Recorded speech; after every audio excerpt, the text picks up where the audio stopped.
And آپ نے دیکھا کہ یہ کس طرح صورتحال تبدیل ہو رہی ہے. ہیجنگ بھی کی پاکستان نے تو اس وقت کی جب عالمی منڈی پہ سب سے زیادہ تیل کی قیمت تھی. حسان السلام علیکم اینڈ ویری گڈ مارننگ. یہ رپورٹ آپ نے دیکھی, کیا فوری طور پہ امپیکٹ ہم دیکھیں گے, کیونکہ جب بھی اس طرح کی خبر آتی ہے ہماری روزمرہ کی چیزوں سے لے کر ہماری ادویات تک تمام چیزوں کی قیمتیں بڑھ جاتی ہیں. کیسے دیکھ رہے ہیں اس کا امپیکٹ؟ جی شکریہ سدرا, بالکل آپ بات بالکل ٹھیک کہہ رہی ہیں, کیونکہ ہمیں جو تیل کی قیمتیں ہیں وہ کئی طرح سے امپیکٹ کرتی ہیں. جی, ہمارا امپورٹ کا بل بڑھتا ہے, لوگوں کے لیے پیٹرول کی پرائس بڑھتی ہے, ہماری جو الیکٹریسٹی کی جنریشن پرائس ہے اس کا جو فیول ایڈجسٹمنٹ چارج ہے وہ بڑھتا ہے, لوگ یوز کرتے ہیں, اور پھر اس کا جو افیکٹ آتا ہے باقی روزمرہ کی چیزوں پہ. آپ نے بتایا کہ ہر چیز پہ اس کا امپیکٹ آئے گا. ابھی ہم نے جو دیکھا ہے کیونکہ آئل کی قیمت ابھی بڑھ بھی رہی ہے اور مزید بڑھنے کا امکان ہے, جیسے دنیا کھل رہی ہے, ویکسینیشن ہو رہی ہے, کووڈ کا امپیکٹ نیچے جا رہا ہے. تو ابھی تک گورنمنٹ نے کوشش یہ کی ہے کہ کہیں پیٹرول کی قیمت بڑھائے اور کہیں اس کو روکے, اور وہ انہوں نے اس وقت جو لاسٹ ٹائم کیا ہے وہ انہوں نے یہ کیا ہے کہ انہوں نے پیٹرولیم ڈیولپمنٹ لیوی کے اوپر ہٹ لی ہے اور پیٹرول کی پرائس ابھی نہیں بڑھنے دی. لیکن دوسری طرف سے ان کو یہ دیکھنا پڑے گا کہ جی ہمارا ریونیو جو ہے اب وہ کہاں پہ جائے گا, کیونکہ ہم نے اس سال یہ اپنے ذہن میں رکھا تھا کہ ہم 450 ارب پیٹرولیم ڈیولپمنٹ لیوی کی مد میں رکھیں گے.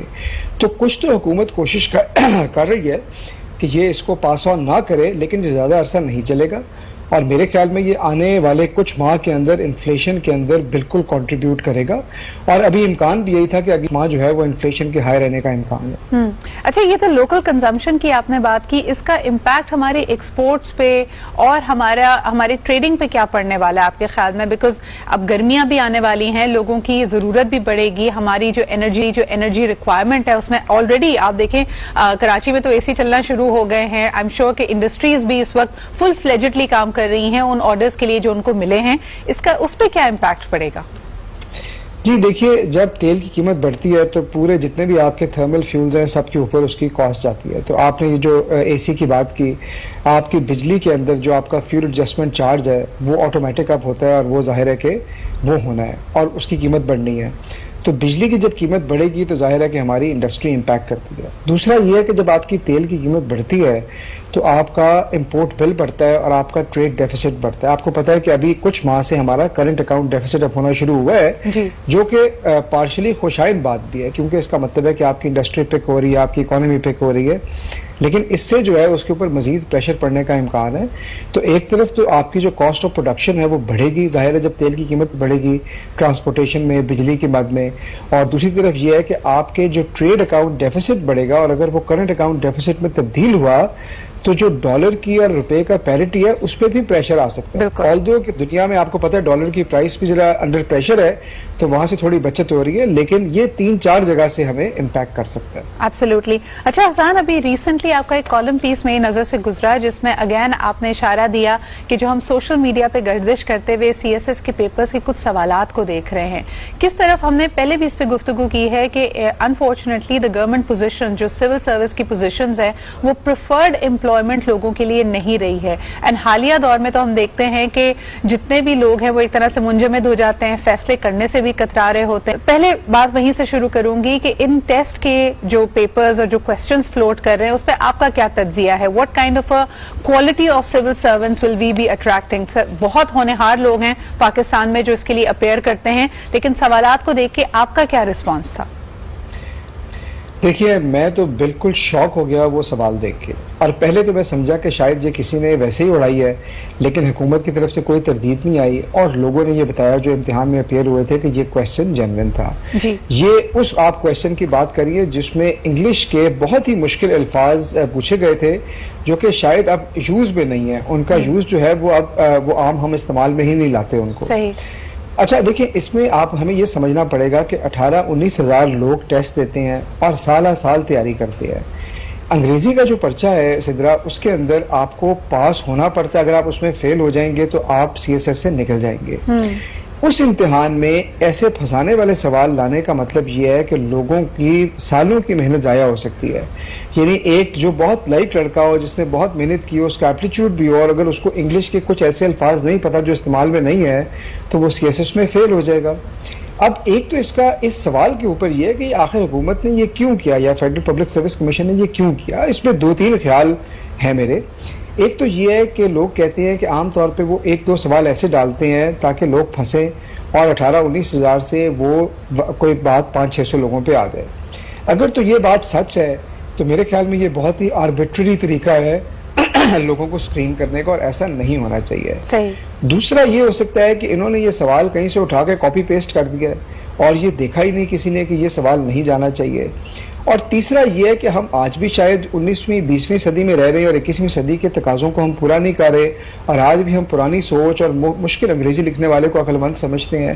لیکن یہ ساری باتیں اشارہ اس طرف کرتی ہیں کہ جو CSS کا نظام ہے اس کو چینج کرنے کی ضرورت ہے, کیونکہ ہمارے پورے حکومت کی پالیسی, ہماری اکانومی, ہماری ہر چیز کا دار و مدار ہماری حکومتی مشینری پہ ہے جس کو یہ بیوروکریٹ چلاتے ہیں, اور اس کو ان کو رکھنے کے لیے ہمارا جو امتحان کا نظام ہے وہ بہتر ہونا چاہیے. بالکل آپ صحیح کہہ رہے ہیں, کیونکہ ہم نے گزشتہ روز بھی اس چیز کو کور کیا تھا کہ اگر آپ آفیشیل لینگویجز کی بات کریں, 1973 کی کانسٹیٹیوشن کے بعد سوائے صوبہ سندھ کے کسی نے بھی اپنی جو ریجنل لینگویج ہے اس کو آفیشیل لینگویج کے طور پہ قبول نہیں کیا تھا. 40 سال کے بعد ہم نے دیکھا کہ KPK میں پشتو کو ریکگنائز کیا گیا ہے. بلوچستان اس میں سب سے آگے ہے جو 8 جو ریجنل لینگویجز بولی جاتی ہیں اس کو ریکگنائز کرتا ہے ایز آفیشیل لینگویجز. پنجاب میں ابھی بھی ہم دیکھتے ہیں کہ 2013 کے بعد اس کو ایکسیپٹ کیا گیا کہ پنجابی بھی آفیشیل لینگویج ہو سکتی ہے, لیکن نصاب میں ابھی بھی یہ آپشنل ہے. آپ کو لگتا ہے کہ صرف اور صرف CSS کا جو ایمفسس ہے انگریزی زبان کے اوپر, اور پھر دوسری طرف ہم دیکھتے ہیں کہ صوبائی سطح پہ آفیشیل لینگویجز ریجنل لینگویجز کو بھی ایکسیپٹ کیا گیا ہے, یہ اپنے آپ میں ایک بہت بڑا کانفلکٹ ہے حسان؟ جی بالکل آپ ٹھیک کہہ رہی ہیں, لیکن میرا خیال ہے کہ جو CSS کا امتحان ہے نا, یہ لینگویجز کو پروموٹ کرنے کا سٹارٹنگ پوائنٹ نہیں ہونا چاہیے, کیونکہ یہ جس مسائل کا آپ ذکر کر رہی ہیں نا, یہ ہماری سوسائٹی کے اندر بڑے ڈیپ روٹڈ ہیں, ہمارے اسکولنگ سسٹم کے اندر ہیں, ہمارے نصاب کے اندر ہیں جیسے آپ نے کہا. لیکن CSS میں آپ یہ تو ضرور کر سکتے ہیں کہ اگر آپ نے انگریزی کا امتحان لینا ہے تو آپ کم سے کم اس کے فنکشنل یوز کا امتحان لیں, اس چیز کا امتحان لیں جس کو لوگ یوز کرتے ہیں روزمرہ میں, اور پھر جب انٹرویو کی سٹیج آتی ہے تو اس کو آپ بائی لینگوئل رکھیں تاکہ آپ اگلے آنے والے بندے کو سمجھ سکیں, اس کی بات سمجھ سکیں. یہاں پہ ہمارے آدھے جو کینڈیڈیٹس ہیں وہ تو لرزتے کامتے رہتے ہیں کہ جی انگریزی کیسے ہم 1 گھنٹہ. لیکن بڑا مسٹیریس بات یہ ہے حسان کہ میری خود ملاقات کئی ایسے بچوں سے ہوئی ہے جنہوں نے A لیولز میں انگریزی کے خاص طور پہ لٹریچر اور جنرل پیپرز میں ڈسٹنکشن لی ہے, لیکن جب وہ CSS کی طرف جاتے ہیں تو ان کو انگریزی میں فیل کر دیا جاتا ہے. تو یہ اپنے آپ میں ایک بہت بڑی مسٹری ہے. دیکھیے مسٹری تو اب ان ریزالو ہو گئی نا جب آپ نے وہ پیپر دیکھا. وہ جو الفاظ ہیں, میں نے آپ خود لوگوں کو یہ کہا کہ میں نے خود CSS 22 سال پہلے کیا تھا, پوزیشن لی تھی, میرے جتنے دوست ہیں پوزیشن ہولڈرز, ہم سب کو آپ وہ پیپر دے دیں اور ہم سب اس میں فیل ہو جائیں گے. ایسے الفاظ کا مطلب کس کو آتا ہے صدر؟ تو یہ مسٹری ریزالو ہو گئی ہے.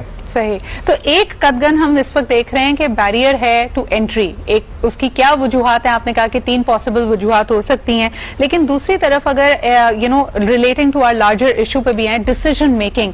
حسان, اس کے اوپر بھی کئی آرٹیکلز لکھے گئے, آپ کا اوپینین بھی پیس میں نے دیکھا تھا کہ the whole narrative of accountability وہ اتنا اسٹرکٹ ہو چکا ہے, اتنا نان انکمپسنگ ہو چکا ہے کہ ہم نے دیکھا ہے کہ لوگ اب فیصلہ لینے سے کترا رہے ہیں. خاص طور پہ اگر آپ کے پاس کوئی فائل آتی ہے تو آپ کو لگتا ہے کہ اس فائل پہ اگر میرا دستخط ہوا تو کل کو کوئی اور فائل کھل جائے گی. اس پہ آپ کیا کہیں گے؟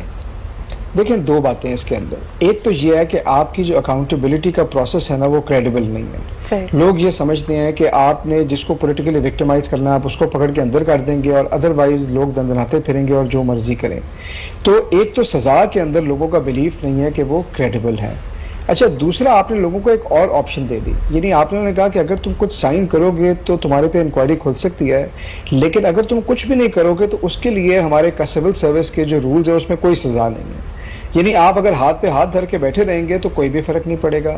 تو آپ مجھے خود بتائیں کہ جو بھی کوئی ڈرپوک آدمی ہوگا یا کم سے کم اس نے کوئی پیسے نہیں بنانے, اس کا انسینٹیو کیا ہے؟ یہ ہم پرورس انسینٹیو سسٹم کے اندر سیٹ کر رہے ہیں کہ ایک طرف ہم لیک آف کریڈیبل جو ہماری سزائیں ہیں وہ ہیں وداؤٹ کریڈیبلٹی, ایک طرف ہم ان ایفیشنسی کو سزا نہیں دیتے تو ہم لوگوں کو انسینٹیوائز کر رہے ہیں کہ وہ کام نہ کریں اور وہ ہاتھ پہ ہاتھ دھر کے بیٹھے. حسان اس پہ کیا کہیں گے؟ یہ جو آپ نے بڑی امپورٹنٹ بات یہاں پہ کی ہے کہ ہم دیکھتے ہیں کہ ہر حکومتی ادارے میں آپ کے پاس ایسے ان گنت کیسز ہوں گے جب کہا گیا کہ جی ٹائملی یہ ڈیسیجن لیے تھے, اس پہ بیک گراؤنڈ ورک ہوا تھا, اس کی ایسٹیمیشنز تیار کی گئی تھی, لیکن کیونکہ پروجیکٹس پہ ڈیسیجن نہیں لیا گیا یا ٹیکٹیکل ڈیسیجنز نہیں لیے گئے, وہ وقت گزر گیا. آپ نے بالکل اہم بات یہاں پہ کی ہے کہ جو یہ ہم وقت گزارتے چلے جاتے ہیں بغیر فیصلہ لیے, اس کی کوئی سنگن ہوتی ہے اور ہونی چاہیے؟ یعنی جو ہم انسٹیٹیوشنل ریفارمز کی بات کر رہے ہیں, کیا ڈیلے ٹیکٹکس پہ, ڈیسیجن نہ لینے پہ, انڈیسائسو ہونے پہ کیا کبھی ہم اکاؤنٹیبل ٹھہرائیں گے لوگوں کو؟ جی ٹھہرانا چاہیے, لیکن ٹھہرائیں گے یا نہیں مجھے مشکل لگتا ہے ہمارے ملک میں, کیونکہ جہاں پہ تو جو لوگ غلط کام کریں ابھی تو ان کو پکڑنا مشکل ہوا. جیسے میں نے آپ کو بتایا کہ اگر ہینڈ فل آف کیسز آپ نکال دیں جن کو آپ نے آئیڈینٹیفائی کر دیا, تو ادروائز تو آپ کسی بھی کمیونیکیشن اینڈ ورکس کسی ٹھیکے کے پاس چلے جائیں, آپ کو پتہ ہے, مجھے پتہ ہے, اس ملک میں کوئی کام پیسے دیے بغیر نہیں ہوتا. آپ نے بھی فیس کیا, میں نے بھی فیس کیا ہے, تو ابھی تو ہم ان کو سزا نہیں دے پا رہے. لیکن یہ جو بات ہے نا ڈیلے ان ڈیسیجن میکنگ, اس میں دیکھیں دونوں طرف ہے. ایک طرف وہ بیوروکریٹس ہیں جو ڈرتے ہیں ایسے ڈیسیجن لینے سے جو کل کو ان کے اوپر آگے آ سکیں, اور دوسری بات یہ ہے کہ ہمارے ایک بعض دفعہ سیاست دان بھی اتنی جلدی میں ہوتے ہیں کہ وہ بیوروکریٹس کو یہ ٹائم نہیں دیتے کہ وہ ڈیو ڈیلیجنس کریں. ایک سال کا جو پروسیس ہے اس کو سکویز کر کے 15 دن کے اندر لے آئیں اور ان سے سائن کروائیں. تو یہ اس کے اندر کئی لوگوں کو مورد الزام ٹھہرانا چاہیے. میرے خیال میں یہ صرف ایک طرف کی بات نہیں ہے, لیکن بہرحال ہمارا جو سسٹم ہے, آپ جس منسٹر سے, کیبنٹ منسٹر سے بات کریں, اس کی شکایت جائیے بیوروکریسی سے کہ جی ہم جو بات کرتے ہیں یا تو بیوروکریسی وہ نہیں ہونے دیتی یا 15-18 مہینے لگا دیتی ہیں ہمارے ڈیسیجنس کو امپلیمنٹ کرتے ہوئے. تو بہرحال یہ اس وقت ایک بہت سنگین مسئلہ ہے. بالکل صحیح کہہ رہے ہیں. Thank you so much Hassan for being here with us. اہم بات یہ ہے کہ ان ڈیلے ٹیکٹکس کی وجہ سے قیمتی وقت گزر جاتے, مسائل وہیں کے وہیں کھڑے رہتے ہیں. بڑا اہم ہے کہ, اور امپورٹنٹ یہ بھی ہے کہ جب یہ وقت گزر جاتا ہے تو پھر سوالیہ نشان کیپیسٹی اور کمپٹنس پہ آتا ہے. حالانکہ ہمارے پاس بڑے کمپٹنٹ لوگ موجود ہیں, لیکن اس کے باوجود ہم آگے کیوں نہیں بڑھ پا رہے, مسائل کا حل کیوں نہیں تلاش کر رہے, اور خاص طور پہ یہ کہ لوگوں کا آپ کے اوپر فیتھ کیوں نہیں ہے. Then people should have the confidence in the people who are sitting in these places and positions of authority.